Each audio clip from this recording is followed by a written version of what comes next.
दोस्तों आज की वीडियो में हम बात करेंगे जो हम अपने घर के लिए एक पावर सेवर लेकर आते हैं, जिसमें हमारे जो घर का बिजली का बिल है लिखा जाता है कि ये 40% कम होगा। आज हम इस विषय के ऊपर बात करेंगे। वीडियो थोड़ा लंबा हो सकता है, लेकिन आपने अगर ये पूरी वीडियो देख ली, आपको एक तो ये पावर सेवर का पता चल जाएगा और उसके बाद एक अक्सर ही आपने सुना होगा पावर फैक्टर। आपने काफ़ी वीडियो इसकी देखी भी होंगी पावर फैक्टर की, लेकिन आज मैं जो आपको वीडियो बनाकर दिखा रहा हूँ वो एक प्रैक्टिकल के तौर पर आपको पावर फैक्टर के बारे में बताऊँगा ये, क्योंकि आपने कापी पेन से तो काफ़ी वीडियो देखी होगी बनी हुई पावर फैक्टर की, लेकिन आज हम बात करेंगे प्रैक्टिकल। दोस्तों जैसा कि इलेक्ट्रिकल में 3 तरह का लोड माना जाता है। एक होता है रेजिस्टेंस लोड, एक होता है इंडक्टिव लोड और तीसरा होता है कैपेसिटेंस लोड। सबसे पहले हम बात करते हैं, जैसा कि मेरे पास ये वाला एक बल्ब है, इसको जैसे ही हम सप्लाई देते हैं तो यह ग्लो करने लगता है, यानी कि ये ऑन हो जाता है, हमें रोशनी देता है। इसी तरह से ही हमारे घर में कोई गीजर है पानी गर्म करने के लिए, कोई हीटर है खाना पकाने के लिए, जहाँ कोई प्रेस है कपड़े को प्रेस करने के लिए। ठीक है जी, ये जितने भी प्रोडक्ट है जो हीट जनरेट करते हैं ये दोस्तों सभी रेजिस्टेंस लोड होते हैं। तो इसका मैं पावर फैक्टर आपको जहाँ पर दिखाता हूँ, जहाँ पर भी रेजिस्टिव लोड आएगा उसका जो पावर फैक्टर है यह रहेगा। जो पावर फैक्टर है दोस्तों, जो सही पावर फैक्टर माना जाता है वो 0.92 से लेकर 0.99 तक माना जाता है। तो ये वाला जो हमारा बल्ब है इसका पावर फैक्टर बिल्कुल ओके है। इसी तरह से ही कोई भी आप, जैसे मैंने पहले बताया, गीजर है हीटर है, जिसके अंदर हीटर लगाया जाता है उसको हम रेजिस्टेंस लोड कहते हैं। अब इसके बाद दोस्तों हम बात करते हैं जो इंडक्टेंस लोड होता है, जिसके अंदर चुंबक पैदा होता है, उस लोड को इंडक्टिव लोड कहते हैं। ठीक है जी, जैसे ये वाली मेरे पास एक पंखे की मोटर है, इसमें एक कोयल बनाया गया है जहाँ से 220 वोल्ट सप्लाई दी और इसके अंदर लोहे की पत्ती लगा दी है। आपको पता है कि जब भी हम किसी भी कोयल में करंट देते हैं और उसके अंदर लोहा रख देते हैं तो उसके अंदर चुंबक पैदा होता है, मैग्नेट पैदा होता है। तो सेम इसी तरह से ही जब हम इस कोयल को 220 वोल्ट एसी सप्लाई देते हैं, यह वाला पंखा हमें हवा देता है, इसको हम इंडक्टेंस लोड कहते हैं। और ये इसके अलावा आप छत वाले पंखे पर, जहाँ आपके घर में कोई टुल्लू पंप है, किसी भी तरह की मोटर है, कोई भी किसी भी तरह की मोटर है जिसके अंदर ये वाला रोटर घूम रहा है, चाहे वो पंखा हो चाहे वो आपका एसी हो, क्योंकि उसके अंदर भी कंप्रेशर लगाया जाता है, चाहे वो फ्रिज की मोटर हो, कोई भी मोटर हो, उसमें यही जो इसका बेस का है अप्लाई होता है, यही सिद्धांत अप्लाई होता है। लेकिन इसमें कुछ कमियां होती हैं इस तरह के लोड में।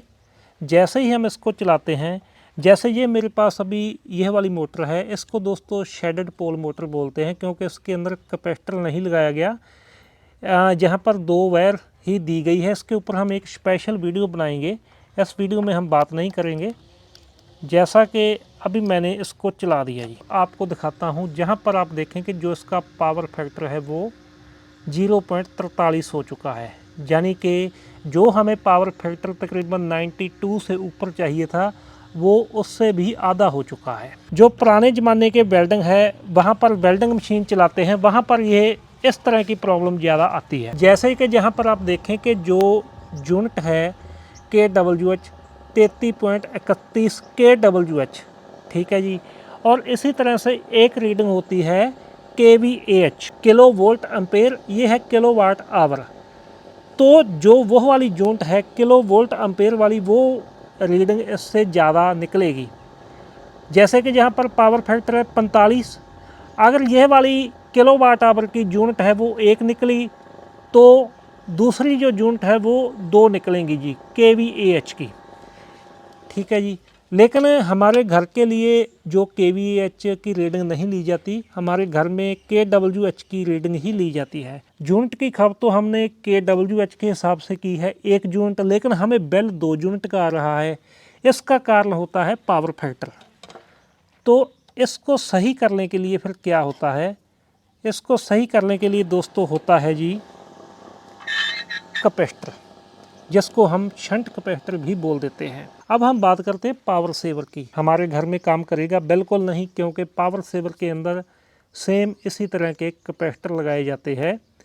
उसमें 3 MFD 3 MFD के कैपेसिटर लगाए जाते हैं, 2 या 1 भी लगा दिया जाता है 6 MFD का। उससे क्या होता है कि हमारे घर का बिजली का बिल कम तो नहीं, ज़्यादा हो सकता है। अगर मैं जहाँ पर इसे लगा देता हूँ सीधा सप्लाई में बगैर किसी लोड के, जहाँ पर आप देखें कि 0.19 एम्पेयर ये नजायज़ खा रहा है, यानी कि ये बिजली का बिल ज़्यादा करेगा। अब आप बोलेंगे कि हमारे घर में जैसे ये वाला पंखा आपने दिखाया तो फिर इससे जूनट तो आगे निकल जाएगी। दोस्तों ऐसा है कि जैसे ये वाले शेडेड पोल मोटर है, इसका पावर फैक्टर बहुत कम रहता है और ये बहुत कम जगह पर लगती है। आपके घर में मात्र एक जगह वो लगा होगा, 1 या 2 जगह। ज़्यादातर ये माइक्रोवेव ओवन में लगता है ये वाला फ़ैन। पहले ज़माने में टुल्लू पंप जो होते थे, कूलर के पानी की मोटर होती थी, वो भी इसी स्टाइल में बनाई जाती थी, लेकिन आजकल वो चेंज हो गई, आजकल वो सबमर्सिबल आ चुकी है। आजकल जो उसका पावर फैक्टर है वो सही है। तो इसके अलावा जो हमारे घर में पंखे हैं उसके अंदर ये पहले से ही ये वाला जो कैपेसिटर है लगाया जाता है। उसका जो पावर फैक्टर है वो 95 से ऊपर ही रहता है। अगर हम बात करते हैं बल्ब की, तो इसका तो पहले ही बल्ब, हीटर या गीजर या प्रेस, उसका तो पावर फैक्टर पहले से ही एक है। अगर हम बात करते हैं LED बल्ब की, तो उसके अंदर पहले से ही कैपेसिटर वगैरह लगे हुए हैं, सप्लाई लगी हुई है, तो उसका जो पावर फैक्टर है वो सही है। सिर्फ ये प्रॉब्लम आती है ज़्यादातर जो वेल्डिंग मशीन जिनके पास है और कनेक्शन उनका 3 फेज है, उनको ये ज़्यादा प्रॉब्लम आएगी, क्योंकि वहाँ पर जो मोटर भी चलती है, जिस मोटर के अंदर तो कैपेसिटर रन मोटर हो, परमानेंट कैपेसिटर जिसके अंदर लगा है, जैसे हमारे छत वाला पंखा है इसके अंदर परमानेंट कैपेसिटर लगा है, उसका जो पावर फैक्टर है वो सही रहेगा। लेकिन कुछ मोटर ऐसी होती हैं 3 फेज मोटर जिसके अंदर कैपेसिटर नहीं लगाया जाता, तो उसका जो पावर फैक्टर है वो सही करने के लिए फिर अलग से शंट कैपेसिटर लगाया जाता है। तो जो पावर सेवर है वो 3 फेज में काम करेगा, खासकर इंडस्ट्री में। हमारे घर के लिए इसकी कोई ज़्यादा ज़रूरत नहीं है जी, क्योंकि जो पावर फैक्टर का विषय है ये बहुत ही लंबा विषय है। इसके ऊपर एक छोटी सी वीडियो से काम नहीं चलेगा।